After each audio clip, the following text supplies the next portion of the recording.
जय जिनेन्द्र। आज सुनते हैं मां सती अंजना ने पूर्व भव में जिन पद्मा का अनादर किया और उसका क्या भयंकर फल भोगना पड़ा। विद्याधर राजा महेंद्र ने पुत्री अंजना को एक दिन गेंद से खेलती देखकर उसके पिता को पुत्री की उम्र विवाह योग्य जानकर चिंता होने लगी। उन्होंने राजकन्या के वर की शोध के लिए मंत्रियों के साथ विचार विमर्श किया। विचार करके राजा प्रहलाद के पुत्र पवन कुमार के साथ विवाह करना निश्चित किया। पवन कुमार के पिता को सगाई का न्योता भेजा गया। राजा प्रहलाद ने भी उसे स्वीकार कर लिया और विवाह का दिन निश्चित कर लिया। पवन कुमार अंजना के रूप का वर्णन सुनकर उसे देखने के लिए अति व्याकुल हो गया।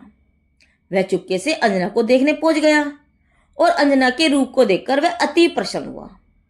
उस समय उसकी सखी बसंतमाला पवन कुमार की प्रशंसा कर रही थी। तभी दूसरी सखी मिश्रकेशी मुंह बिगाड़ कर बोली कि इसके बजाय विद्युत पर्व के साथ अंजना का विवाह निश्चित होता तो अति उत्तम होता।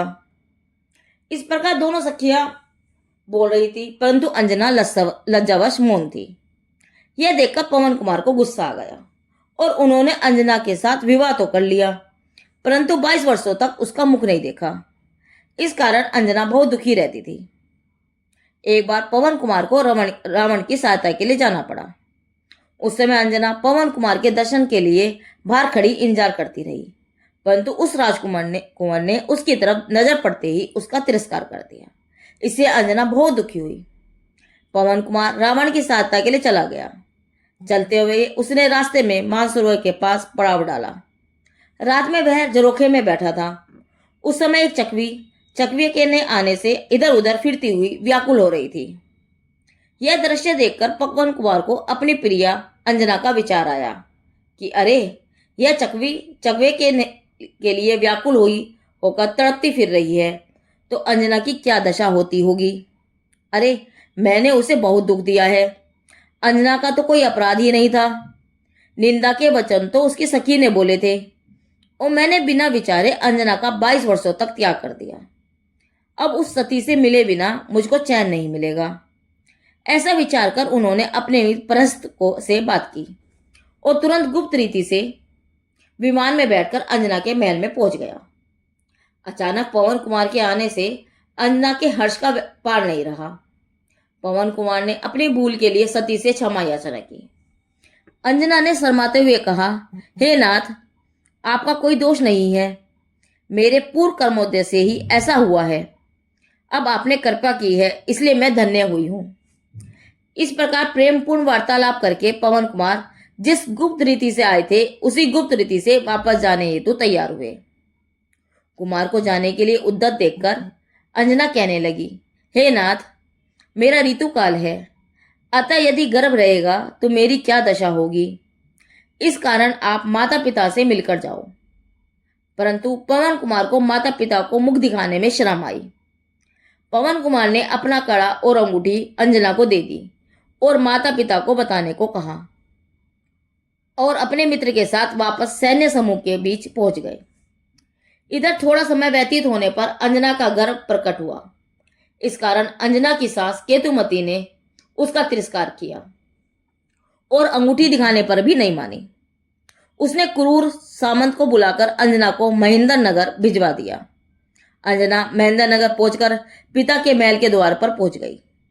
द्वारपाल ने अंजना के आने की सारी हकीकत राजा से कही, जिसे सुनकर पिता महेंद्र ने कहा कि इस कुल कलंकनी को कोई भी मेरे राज्य में प्रवेश नहीं करने दे। इस प्रकार माता पिता से भी तिरस्कार पाकर अंजना वन में चली जाती है। चलते चलते एक गुफा मिलती है। वहां एक मुनिराज ध्यान में बैठे थे। जब मुनिराज ने ध्यान पूर्ण किया तो अंजना पूछती है, प्रभो, मैंने कैसे पाप किए हैं कि जिससे पति और माता पिता से मैं तिरस्कार को प्राप्त हुई हूं और जंगल में भटक रही हूं। हे प्रभो, मेरे संदेह के निवारण हेतु मेरे इस पापोदय का कारण बतलाने का अनुग्रह करें। अवधि ज्ञानी मुनिराज बतलाने लगे, हे पुत्री, पूर्व जन्म में तू अरुणपुरी के राजा सुकंद की ककोदरी नाम की रानी थी। तूने पटरानी पद के अभिमान से अपनी सोच पर क्रोध करके जिनेन्द्र पद्मा को जिन मंदिर में से बाहर निकाल दिया। उस समय संयम श्री माता नामक अर्ज का आहार के लिए आई परंतु उन्होंने जिन पद्मा के अनादर के कारण पालना नहीं किया और जाते जाते तुझे समझाते हुए गई कि हे बोली, तूने जिन पद्मा का अनादर करके महान पाप किया है। देव सासगुरु के अनादर का फलस्वरूप नरक में महान दुख भोगना पड़ता है। इस प्रकार समझाने से तूने नरक के दुख से डरकर बहुत पश्चाताप किया। तूने जिन पद्मा को धूमधाम से मंदिर में पधराकर जिनेंद्र भगवान की पूजा भक्ति करके श्रावक के वध ग्रहण किए। यदि अर्चका माता जी ने नहीं समझाया होता तो तू अधोगति में चली जाती। जिनेंद्र पद्मा का अनादर देखकर यदि अर्चका जी तुझे संबोधन नहीं करती तो उन्हें भी परमात्मा का दोष लगता। इस कारण उन्होंने तुझे धर्म का उपदेश देकर पाप से बचा लिया। तत्पश्चात तू धर्म की विशेष आराधना करके समाधि मरण करके स्वर्ग में गई और वहां से आकर राजा महेंद्र के यहाँ जन्म लिया। हे पुत्री, जिन पद्मा के अनादर के फल में पति द्वारा तेरा तिरस्कार हुआ, कुटुंब द्वारा तेरा अनादर हुआ, अब तेरा पाप कर्म टल गया है। अब पुण्य के योग से तेरा पति के साथ मिलाप होगा। इस प्रकार संपूर्ण वतन बताकर वे वीतरागी संत अन्यत्र गमन कर गए। तत्पश्चात उसी गुफा में हनुमान जी का जन्म होता है और अंजना के मामा जंगल में आ पहुंचते हैं। वे उसे अपने घर ले जाते हैं और पवन कुमार भी आकर मिलते हैं। अंजना की यह कथा पद्म पुराण में विस्तार से है। यहाँ तो मात्र उसका संक्षिप्त सार दिया गया है कि देवसास गुरु की विरागना अनादर तिरस्कार के भाव से कैसे कैसे नरक आदि के दुख भोगने पड़ते हैं। यह कथा हमें बोध देती है कि देवसास गुरु की किसी भी प्रकार से मनवचन कार्य से या अथवा कृतकारित अनुमोदन से की गई विरागना महान पाप का कारण है।